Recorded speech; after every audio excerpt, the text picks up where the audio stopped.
62 Chicago Cubs Brennen Davis, of Basha HS. I am not a huge fan of what the Cubs are doing in this draft. The rumor on Davis was that he had a high money request, so I will be curious about what he costs to sign. I did not put him in my top 101. He is a major athlete who has the size and ability to hit for power. The question is, will he hit anywhere near enough to use that power? There were some who thought his hit tool might be well below average. The speed, power profile is interesting, but at his talked about cost, I do not get this one. 63 Arizona Diamondbacks Alek Thomas, of Mount Carmel HS. I had Thomas rated higher than either of the players the Diamondbacks drafted ahead of him. This is a great pick and one of the best values in the entire third round. I think he should be a better player long-term than Jake McCarthy, who has a similar profile. He is a polished player with a great approach, bat speed, and plus defensive profile. I am shocked he fell this far in the draft. 64 Boston Red Sox Nick Decker, of Seneca HS, NJ. The Boston Red Sox seemed to have a clear mandate to add power in this draft. Decker and Casas were two of the top power bats in this draft. Both players were guys who showed potential plus power and nothing else that looked plus. Decker had same late first round talk and I had him about here on my big board, making this one a good value. 65 Washington Nationals Tim Cate, LHP. Connecticut Nationals are again buying low on a player who, before injury concerns, looked like a first-rounder.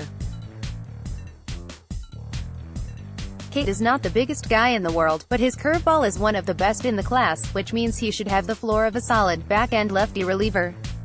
66 Houston Astros Jason Schroeder, RHP, Janita HS. Schroeder is an undersized right-hander who was able to dominate the Washington prep scene. He isn't likely to add much to his stuff, as he physically is filled out. He is likely more of a middle or back-end pitcher.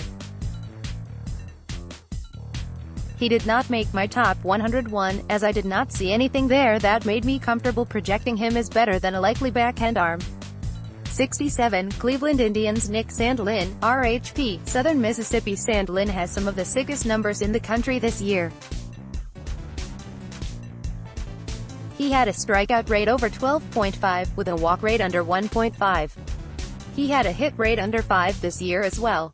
He dominated Conference USA after being a reliever for his previous 2 years, where he was also unhittable. He excelled out of the pen in the Cape last summer and that is likely where he will end up. He is in the low 90s from a sidearm slot and could be a player who is fast-tracked to the majors. I think he has the potential to help the Indians out of the pen this year. He could be under slot here, as he seemed like a day 3 pick. 68 Los Angeles Dodgers Michael Grove, RHP, West Virginia. This was another player who did not make the MLB top 200 list. Grove barely pitched this season, due to injury, but his numbers were sterling during his sophomore year. He had a strikeout rate approaching 12, with a walk rate under 3. He's an excellent pitcher for the Mountaineers, but saying that, it is hard to believe that this pick won't be below slot, making me think they might have a round 3 target. 69 Miami Marlins Will Banfield, C. Brookwood HS. The Marlins keep on with the high-ceiling talent. There was a point when Banfield looked like a top 20 pick thanks to his athletic ability behind the plate and strong arm. Then he did not hit well this spring, which when tied to his Vanderbilt commit, scared off some teams.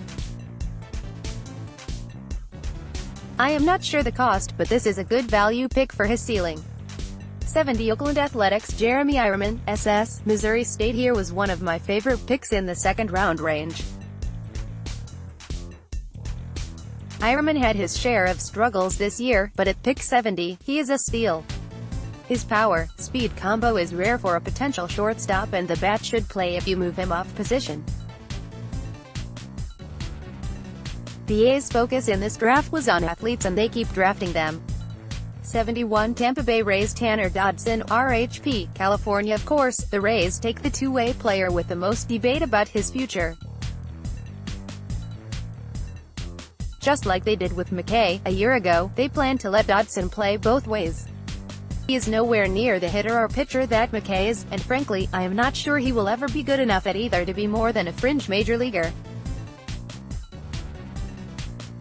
Yet, if he can be fringe at each skill, that is going to earn him a roster spot easily. 72 Cincinnati Reds Josiah Gray, RHP, Lemoyne College. This pick made me laugh, as when I wrote up Gray I put him one spot after Richardson, since they are basically the same player, but Richardson is younger. The Reds must have had a similar thought, as they snapped up both players significantly earlier than I had them projected from my board.